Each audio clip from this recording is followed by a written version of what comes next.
বুখারী শরীফের হাদিসের মধ্যে একটা ঘটনা পাওয়া যায়। এক বেশ্যা মহিলা, পতিতালয়ের মহিলা, একটা অবলা প্রাণী, নাপাক প্রাণীকে পানি পান করাইছিল। প্রাণীটা হলো কুকুর। কুকুর এতটাই নাপাক, এতটাই নাপাক, তাই মানুষের পায়খানা একজনের গায়ে লাগলে 3 বার ধৌত করলে হয়ে যায়, কিন্তু কুকুরের পায়খানারও দরকার নাই, পেশাবেরও দরকার নাই। কুকুরের গায়ের পানি ছিটা আর একজনের গায়ে লাগলে কমপক্ষে 7 বার ধৌত করতে হয়। এতটাই নাপাক প্রাণী এই কুকুর। আল্লাহু আকবার, আল্লাহু আকবার। এই কুকুরকে, একটা তৃষ্ণার্ত কুকুরকে পানি পান করিয়েছিল এক বেশ্যা মহিলা। এই কুকুর দোয়া করেছিল, আল্লাহ, এই নারীটা আমাকে পানি পান করিয়েছে, হাসরের ময়দানে তুমি তাকে ফিরাইয়া দিও না, হাউজে কাউসার থেকে তুমি তাকে মুক্ত করে দিও না। আল্লাহ, তোমার জান্নাতের মতো নিয়ামত থেকে তাকে মাহরুম করে দিও না, তোমার দিদার থেকে তাকে মাহরুম করে দিও না। আল্লাহ, আমি নাপাক প্রাণী, আমি অবলা প্রাণী, কিন্তু আমি দোয়া করতেছি, আল্লাহ তুমি এই মহিলাকে মাফ করে দাও। একজন কুকুরের দোয়ার বদৌলতে আল্লাহ একটা বেশ্যা মহিলাকে মাফ করছে। এমন মাফ করা করছে যে আল্লাহ তাকে জান্নাতের এমন উচ্চ মাকাম দিয়েছেন যে নবীজির কাছে খবর এসেছে জিবরাইলের মাধ্যমে যে ইয়া রাসূলুল্লাহ, ইয়া হাবিবাল্লাহ, একজন নাপাক প্রাণীর দোয়ার বদৌলতে আল্লাহ একজন নারীকে মাফ করে জান্নাতি বানায় দিয়েছে। এই খবর আবার নবীজির কাছে আসছে।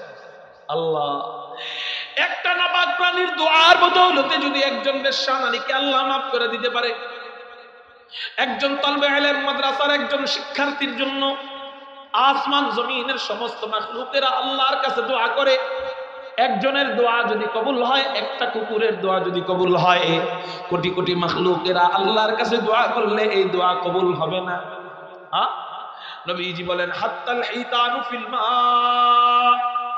গভীর সমুদ্রের মাছ, এই মাছের তালবে ইলম যারা ইলম অর্জন করে, যারা আলেম হয়, যারা গভীর সমুদ্রের মাছেরাও এই তালবে ইলমদের জন্য দোয়া করতে থাকে। একটু চিৎকার দিয়া বলেন না সুবহানাল্লাহ, আল্লাহ আল্লাহ। কি ভাই, তাহলে আমার একটা সন্তানকে যদি আমি আলেম বানাই আমার লস হবে? হ্যাঁ, ডাক্তার বানান না করি না, ইঞ্জিনিয়ার বানান না করি না, আমি বলবো বাঙালি বেশি লাভ বুঝে যে হতো, এজন্য বেশি লাভটা বোঝা দরকার। এই জায়গায় আপনি বেশি লাভ বুঝেন না কেন? ইঞ্জিনিয়ার, ডাক্তার, ডক্টর, ব্যারিস্টার, চোখ বন্ধ করবেন শেষ। কিন্তু আলেম বানাবেন, চোখ বন্ধ করবেন ব্যাংকে সোয়াব যাওয়া শুরু। ঠিক না বে ঠিক? ইলম অর্জনের 5 নাম্বার ফজিলত হুজুর আকরাম সাল্লাল্লাহু আলাইহি ওয়াসাল্লাম ইলম অর্জনের 5 নাম্বার ফজিলত বলতেছেন,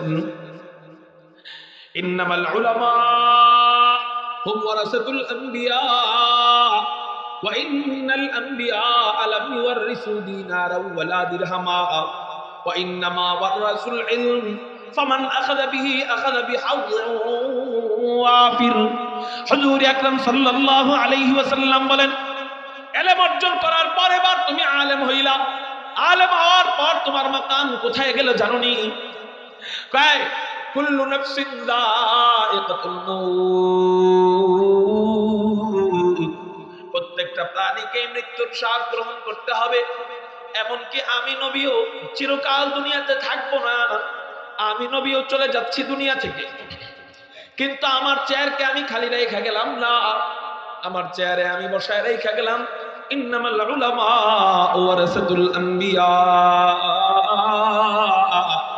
ওয়া ইন্নাল আম্বিয়া লাম ইউরিসু দিনারাও ওয়ালা দিরহামা ওয়া ইন্নামা ওয়ারাসুল ইলম ফামান আখাযা বিহি আখাযা বিহাযযিন ওয়াফির। আমি জানায় গেলাম আমার এই চেয়ারে থাকবে আমার প্রতিনিধি নবীদের ওয়ারিস উলামায়ে কেরাম। একটু চিৎকার দিয়া বলেন না সুবহানাল্লাহ। নবীজির জায়গায় বসা রেখে গেছে কাদেরকে? বলেন বলেন, উলামায়ে কেরামদের। আর সেই আলেমদের বিরুদ্ধে আমরা কত কটূক্তি করি, কত গীবত করি, কত বদনাম করি। চায়ের স্টলে বসলেই কোন আলেমের মতামত ভালো না লাগলে আমরা গীবত করা শুরু করে দিই। অথচ একজন আলেম নবীর প্রতিনিধি, নায়েবে নবী, নবীর নায়েব সে, নবীর প্রতিনিধি সে, নবীর ওয়ারিস সে। আমার কথা না, নবীজির কথা। ইলম অর্জনের 5 নাম্বার ফজিলত, আমরা নবীর বাবা চাইলেই তো কেউ হতে পারবো না? পারবো। নবীর বাবা হওয়ার সুযোগ আর আসেনি, নবীর দাদা হওয়ার সুযোগ আসেনি, নবীর নানা হওয়ার সুযোগ আসেনি, কিন্তু আলহামদুলিল্লাহ নবীর ওয়ারিসের বাবা হওয়ার সুযোগ আছে, নবীর ওয়ারিসের দাদা হওয়ার সুযোগ আছে, নবীর ওয়ারিসের নানা হওয়ার সুযোগ আছে। সেটা হলো আমি আমার একটা সন্তানকে যদি আমি মাদ্রাসায় পড়াই, আল্লাহ আমাকে নবীর ওয়ারিসের বাবা বানায় দিবে। ইলম অর্জনের 5 নাম্বার ফজিলত গেল। ইলম অর্জনের 6 নাম্বার ফজিলত, হুজুর আকরাম সাল্লাল্লাহু আলাইহি ওয়াসাল্লাম বলেন ইলম অর্জনের 6 নাম্বার ফজিলত নবীজি তিরমিজি শরীফের মধ্যে জানায়া যায়, ফাজলুল আলিমি আলাল আবিদি কাফজলি আলা আদনাকুম। নবীজি আলেম এবং আবেদের মাঝে পার্থক্য বর্ণনা করতেছেন। নবীজি বলেন একজন আলেম আর একজন আবেদের মাঝে পার্থক্য কত? একজন আলেম আর একজন আবেদ, আবেদ মানে ইবাদতকারী বান্দা, ইবাদতকারী বান্দা মানে 5 ওয়াক্ত নামাজ পড়ে, গুনাহ করে না, গুনাহ হয়ে গেলে তওবা করে, এই ব্যক্তিটা আবেদ। জোরে বলেন এই ব্যক্তিটা কি? এমন আবেদ কারা কারা আছেন যে হুজুর আমি 5 ওয়াক্ত নামাজ পড়ি, গুনাহ করি না, তবে হয়ে গেলে তওবা করি? এখানে এমন কে কে আছেন? হাত ওঠান। আলহামদুলিল্লাহ, আলহামদুলিল্লাহ, হাত নামান। আছেন না? আবেদ, আপনারা ইবাদতকারী বান্দা। এই আপনাদের মাঝে আর একজন আলেমের মাঝে পার্থক্য কত? নবীজি বলেন ফাজলুল আলিমি আলাল আবিদি কাফজলি আলা আদনাকুম। আমি নবী এবং আমার সাহাবীদের মাঝে সবচেয়ে ছোট সাহাবী যে, এই দুইজনের মাঝে পার্থক্য যত, আল্লাহু আকবার, এই দুইজনের মাঝে পার্থক্য কত? আমি এটা বোঝানোর যোগ্যতা আমার নাই, এটা বোঝানোর মতো ওইরকম জ্ঞান আল্লাহ আমাকে দেয় নাই। তারপরেও সংক্ষিপ্ত ভাবে একটু ছোট্ট ভাবে বুঝাই। স্কুলের ছাত্র 100 জন, জোরে বলেন কয়শো জন? যে কোনো একজন ছাত্র 1 হবেই, আবার যে কোনো একজন ছাত্র 100 নাম্বার হবেই পরীক্ষায়। কিসে? পরীক্ষায় যে কোনো একজন কি হবে? 1। আর আরেকজন, যে কোনো একজন 100 নাম্বার আছে, আছে না নাই? যে কোনো একজন 1 আর যে কোনো একজন 100। এই দুইজনের মাঝে পার্থক্য কেমন জানেননি? 1 নাম্বার যে সে পরীক্ষায় রেজাল্ট পাইছে গড়ে 99, 98, কিন্তু 100 নাম্বার যে সে গড়ে পাইছে কত? 2, 3, 5, ঠিক না ভাই? ঠিক এরকম। তাহলে 1 আর 100-র মাঝে যদি এই পার্থক্য হয়, ছাত্র যদি 1.25 লক্ষ জন হয়, কয় লক্ষ?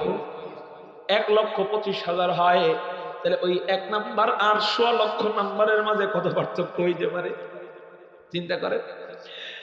আল্লাহু আকবার। নবীর ছাত্র, নবীজির ছাত্র, নবীজির সাহাবী ছিল 1.25 লক্ষ। কয়জন বলেন? 1 নাম্বার সাহাবী হলেন হযরত সিদ্দিক আকবর আবু বকর রাদিয়াল্লাহু তাআলা আনহু। আর 1.25 লক্ষ নাম্বার সাহাবী, একেবারে ছোট সাহাবী কে ছিলেন আমি জানি না। ওই 1.25 লক্ষ নাম্বার সাহাবী আর আবু বকরের মাঝে কি পার্থক্য আল্লাহ ভালো জানেন। কত পার্থক্য হইতে পারে? আবু বকরের কথা বাদ, ডাইরেক্ট নবীজি চলে আসছেন। নবীজি এবং ওই 1.25 লক্ষ নাম্বার সাহাবীর মাঝে যেই পার্থক্য, একজন আলেম আর একজন ইবাদতকারী বান্দার মাঝে সেই পার্থক্য। একটু চিৎকার দিয়া বলেন সুবহানাল্লাহ। এই জন্য আপনি 2 দিন একটু ইবাদত কইলেই আলেমের সাথে নর্তন করেন, টঙ্গীর ময়দানে হুজুরদেরকে মারতে যান, তাই না? আপনি যতই ইবাদত করেন, আপনি মোমবাতি আর আলেম সূর্য। মোমবাতি কোনোদিন সূর্য হইতে পারবে না, যতই লাফাক। মোমবাতি লাফাইলে নিভে যাবে, মাগার সূর্যের আলো বন্ধ করতে পারবে না। তাহলে নবীজি 6 নাম্বার বলতেছেন একজন আলেম আর আবেদের পার্থক্য। দেখেন 7 নম্বরে নবীজি আরেকটা পার্থক্য কি বলেন, অবাক হওয়ার মতো কথা। আপনারা যায় অনেক সময় বলেন যে উনি আলেম হইছে তো কি হইছে, আমি আলেম হই নাই তো কি হইছে, আমার ঈমান তো ঠিক আছে, আমার আমল তো ঠিক আছে, তার মাঝে আমার মাঝে ব্যবধান নাইলে আসমান জমিনের ব্যবধানই হইতে পারে। এটা আপনারা অনেক সময় ভাবেন যে ব্যবধান আসমান জমিনের হইতে পারে। চলেন একজন আলেম আর আবেদের ব্যবধান নবীজি এখানে কি বলতেছে।